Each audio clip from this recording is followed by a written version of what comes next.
बहुत दिनों बाद राजीव भवन में आप सबसे मुलाकात हो रही है। पिछले दिनों आप सबसे सियाम हाउस में अनौपचारिक चर्चा हम लोगों ने की। घंटों बैठे रहे, बहुत सारे विषयों में चर्चा हुई।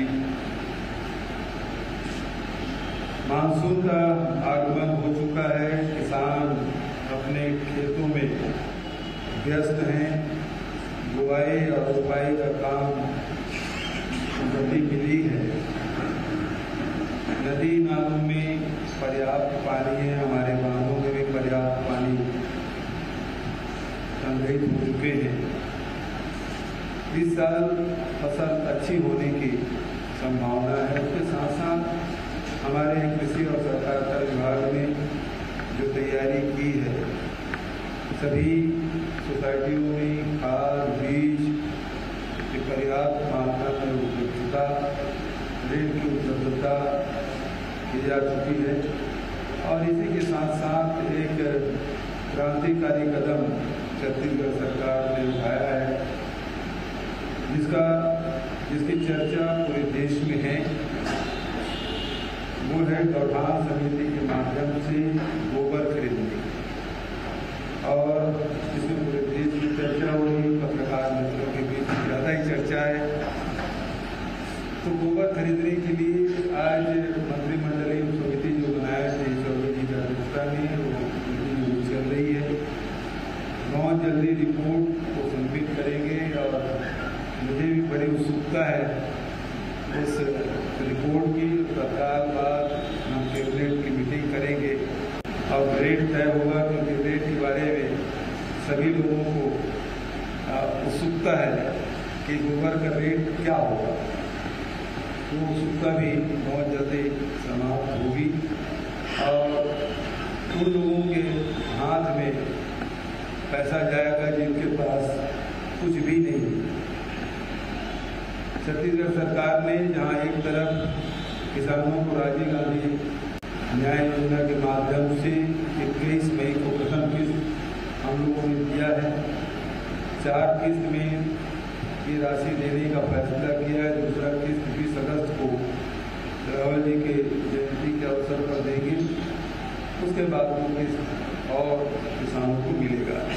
उसी प्रकार से मनरेगा में बहुत अच्छा काम हुआ, बहुत अच्छे निर्माण हुए। वन विभाग के द्वारा और पंचायत विभाग के द्वारा जहाँ नाला में जो नरवा हमारा प्रोजेक्ट है, उसमें इस साल 1300 नाले में काम हुए हैं और वो लगातार सभी नालों को हम पूरे छत्तीसगढ़ के नालों को रिचार्जिंग करने का काम हम लोग करेंगे। गौठान 2200 बन चुके हैं, 2800 निर्माणाधीन हैं और 11,000 पंचायतें हैं, 20,000 गाँव हैं। हमारी कोशिश है कि सभी गाँव में एक गौठान बनी। गौठान समिति के माध्यम से जहाँ मवेशी को रखने की व्यवस्था हो, वहीं आजीविका सेंटर भी, या दूसरे शब्दों में कहें कि हर गांव में इंडस्ट्रियल पार्क होगा कि जो 3 से 5 एकड़ जमीन गौठान के लिए आरक्षित करना है, उसमें 1 एकड़ जो जमीन है उसमें आजीविका सेंटर के रूप में जो औद्योगिक गतिविधि है, जो ग्रामोद्योग है, उसको संचालित करेंगे ताकि ज़्यादा से ज़्यादा लोगों को रोजगार मिल सके। हमारी लघु उपज है, उसकी प्रोसेसिंग हो सके। वनौषधि है, उसकी प्रोसेसिंग उन्हीं गाँव में हम करके आगे भेजें, ताकि जहाँ संग्रहण में लोगों को लाभ मिलता है वहीं उसकी प्रोसेसिंग यूनिट लगेगी, रोजगार भी मिलेगा और उसे मूल्य भी मिलेगा, वैल्यू एडिशन भी होगा। तो इस प्रकार से छत्तीसगढ़ सरकार की कोशिश कि हर आदमी को रोजगार मिले। लेकिन ये गोबर खरीदने की योजना है, ऐसे भूमिहीन लोग जो गाँव में रहते हैं, शहर में रहते हैं, जिसके पास जमीन नहीं है, लेकिन यदि 2 गाय या 2 मवेशी उसके पास है, तो गोबर खरीदेंगे तो निश्चित हर महीने उसकी इनकम की व्यवस्था होगी। तो ये छत्तीसगढ़ सरकार की कोशिश, मैं समझता हूँ कि कहने को बहुत कुछ है, लेकिन मैं आप सबसे सवाल लूँगा तो बहुत सारी चीज़ कवर हो जाएगा। तो आप सब से एक करके सवाल पूछें तो मुझे खुशी होगी।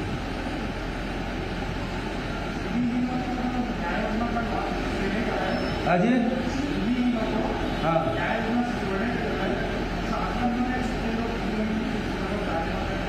अभी ये इस बात की हमने घोषणा की है कि जो भूमिहीन जो मजदूर हैं उनको भी न्याय योजना से हम जोड़ेंगे, उनको भी लाभान्वित करेंगे। तो उसकी प्रक्रिया चल रही है।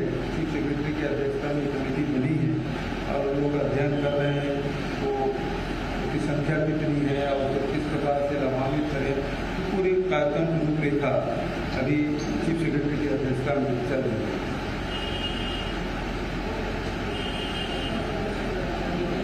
हो गया?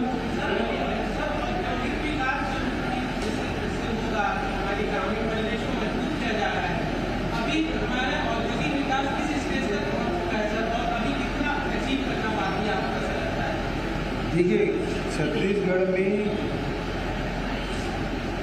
जहाँ हमारे पास खनिज संपदा है और जो मुख्य खनिज है उसके आधारित उद्योग लगे हैं, चाहे स्टील हो, चाहे वो एल्यूमिनियम हो, चाहे वो पावर हो, चाहे वो सीमेंट हो, ये सारे उद्योग लगे हैं। और आपने देखा होगा कोरोना काल में ये सारी औद्योगिक इकाइयाँ बंद हो गई थी। देश में औद्योगिक उत्पादन जहाँ ठप हो गया था, वहीं छत्तीसगढ़ में न लोहे के खदान बंद हुए, न ही बॉक्साइट के खदान बंद हुए और न ही कोल के जो ग्राफ हैं वो बंद हुए। भले कम संख्या में हो, लेकिन उत्पादन लगातार जारी रहा और खदान ही नहीं बल्कि हमारे बड़े उद्योग हैं वो भी संचालित रहे। लेकिन पूर्ण लॉकडाउन के समय बहुत सारे जो छोटे हमारे यूनिट है वो बंद हो गए थे।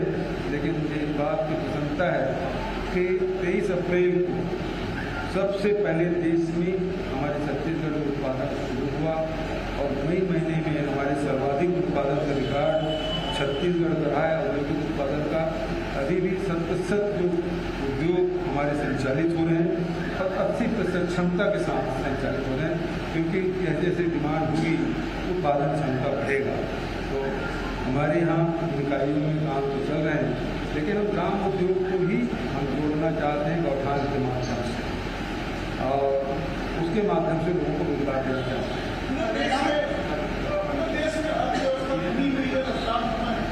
छत्तीसगढ़ में जीएसटी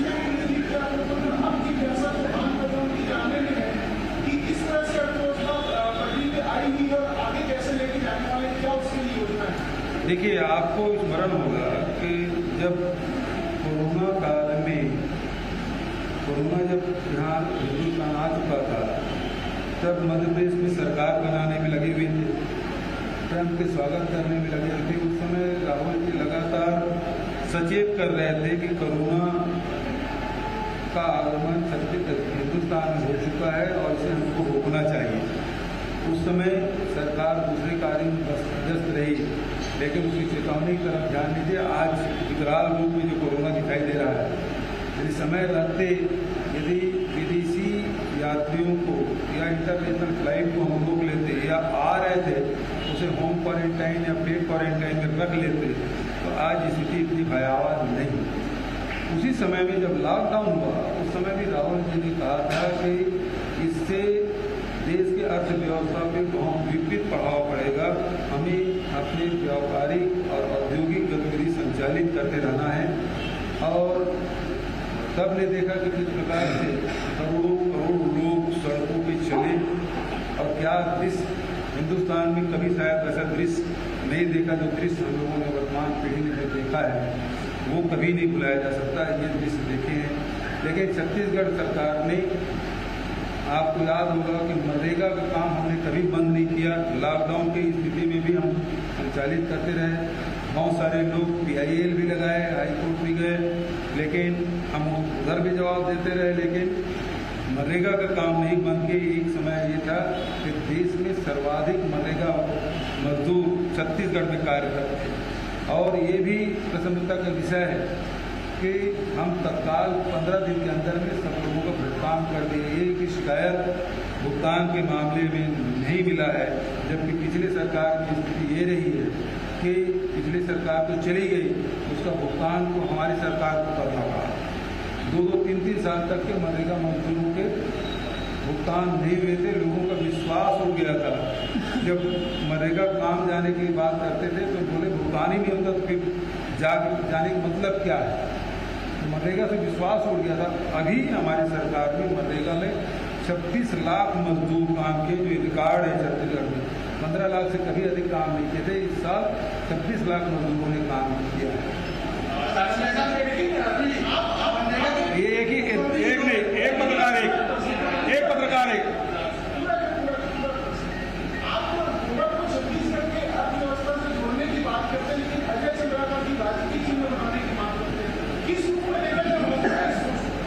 देखिए, अजय जी के बारे में चाहे सोशल मीडिया हो, चाहे इलेक्ट्रॉनिक या प्रिंट मीडिया हो, उसमें काफ़ी कुछ कहा जा चुका है। उसके बारे में मैं नहीं समझता कुछ कहना चाहिए। लेकिन भारतीय जनता पार्टी विरोध नहीं कर पा रही है तो एक व्यक्ति को सामने ले आए विरोध करने के लिए। एक तो राजसेना का अपमान है कि तुलना दूसरे किसी चीज़ से नहीं हो सकती। दूसरा, गोबर को हम पवित्र मानते हैं। जब भी हम सत्यनारायण की कथा कहते हैं, घर में कोई पूजा पाठ करते हैं, भूमि पूजन करते हैं, तो गोबर से पहले लिखते हैं। अब तो टाइल्स और फ्लोरिन होना शुरू हो गया, लेकिन इसके पहले बड़े से बड़े घरों में भी गोबर से लिपाई होती थी। आज भी जो मिट्टी के जो घर हैं उसमें अभी भी गोबर से ही लिपते हैं। चाहे हम जहाँ भोजन पकाते हैं, हमारे चूल्हा सबसे पहले गोबर से लिपाई होता है। यदि गैस सिलेंडर यदि उपयोग नहीं कर रहे हैं और चूल्हा का उपयोग कर रहे हैं तो गोबर से ही लिपाई होती है। गोबर हमारे लिए बहुत पवित्र है। अब वो इतने पवित्र चीज़ को के बारे में यदि कुछ कहते हैं तो उसके मानसिकता क्या हो सकती है, उसके बारे में मैं कोई टिप्पणी नहीं करना चाहता। अब इधर से भी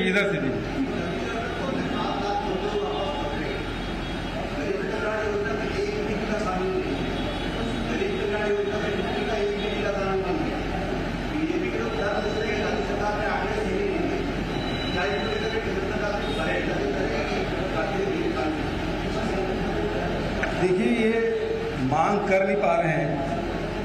प्रधानमंत्री जी के सामने भारतीय जनता पार्टी के राज्य के किसी नेता की हैसियत नहीं है कि वो कुछ बोल सके उसके सामने। तो यही कुछ बोल रहे हैं। भारत सरकार के पास पूरे आंकड़े हैं। छत्तीसगढ़ में 40% लोग गरीबी रेखा के नीचे जीवन यापन करते हैं। उनका राशन कार्ड है, उनके पास जॉब कार्ड है। 26 लाख मजदूर काम किए, वो रिकॉर्ड उनके पास है। ट्रेन भारत सरकार ने भेजा है, तो छत्तीसगढ़ सरकार के पास तो ट्रेन है ही नहीं। भारत सरकार के ट्रेन से ही बैठ के मजदूर आए हैं। पैसा भले हम दिए किराया का पैसा, लेकिन ट्रेन की व्यवस्था भारत सरकार ने की है। तो मजदूर जो आए हैं उसकी जानकारी भारत सरकार के पास है। तो आंकड़े बताने की जरूरत है क्या? सारी स्थिति है। जब उनके पास जब किसान न्याय योजना का पैसा दे रहे हैं, वो जन धन योजना के पैसा दे रहे हैं, तो सारे आंकड़े उसके पास हैं। लेकिन उनको तो चुनाव देखना है, बिहार का फोकस तो नहीं था। जवान तो हमारे यहाँ भी शहीद हुए छत्तीसगढ़ के, लेकिन वो केवल बिहार प्रांत के लोगों को ही संबोधित करते रहे।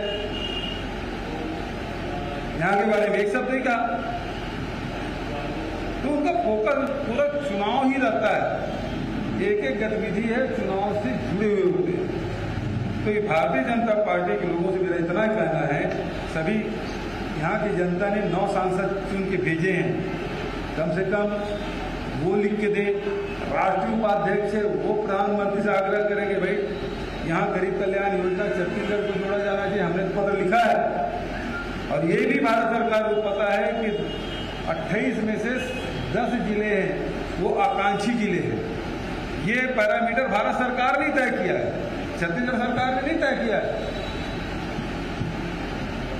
ये 15 साल के मुख्यमंत्री रमन सिंह की गृह जिला कोरबा राजनांदगांव, वो भी आकांक्षी जिले में आता है।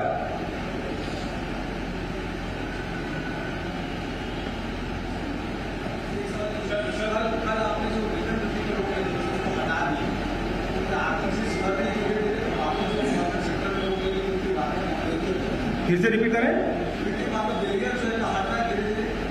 देखिए, हमको आपको याद होगा भारत सरकार ने जहाँ ये राज्यसभा सदस्य, लोकसभा सदस्य, उसके वेतन तक रोक दिए।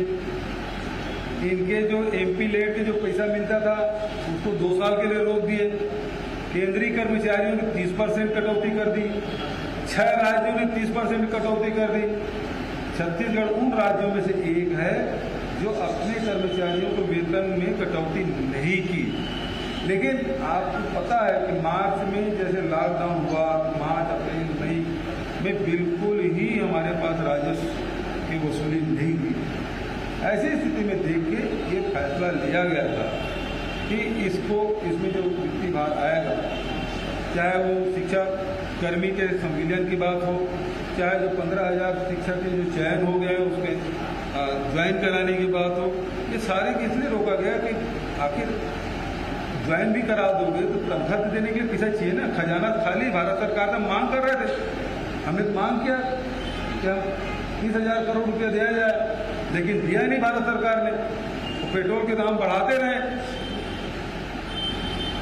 हमसे जो पेट्रोलियम पदार्थ ले जाते हैं नेपाल और श्रीलंका, वहाँ सस्ता है और यहाँ महंगा है। फिर भी हमने कोशिश की कि हमारे जो सीमावर्ती जितने प्रदेश हैं वहाँ से हमारे यहाँ पेट्रोलियम पदार्थ छत्तीसगढ़ में अभी भी कम है। मध्य प्रदेश में पेट्रोल डीजल की कीमत 1 से 1.5 रुपये कमी है, डीजल भी कमी है, महाराष्ट्र भी कम है, पेट्रोल में तो 8-10 रुपये का अंतर है। तो हमारी कोशिश यही है, लेकिन जैसे जैसे वित्तीय स्थिति सुधरेगी हम सब चीज़ को करेंगे। भारत सरकार ने तो रेलवे में भर्ती बंद कर दिया है, 2 साल जितने वैकेंसी थी वो समाप्त कर दिया, जितने पद थे वो समाप्त कर दिया। अब प्राइवेटाइजेशन कर रहे हैं। हमने ऐसा कुछ नहीं किया है, लेकिन जो काम हमने जो लोगों को वादा किया है हम एक एक करके पूरा करेंगे। हमको ये थोड़ी पता था कि कोरोना आएगा। अभी तक के न ये रोकने का आवश्यकता पड़ती, हमारे स्कूल शुरू हो जाते हैं, हम शिक्षकों को भर्ती भी कर लेते हैं, संविलियन भी करा लेते हैं, लेकिन परिस्थिति है वो हम सबके सामने है।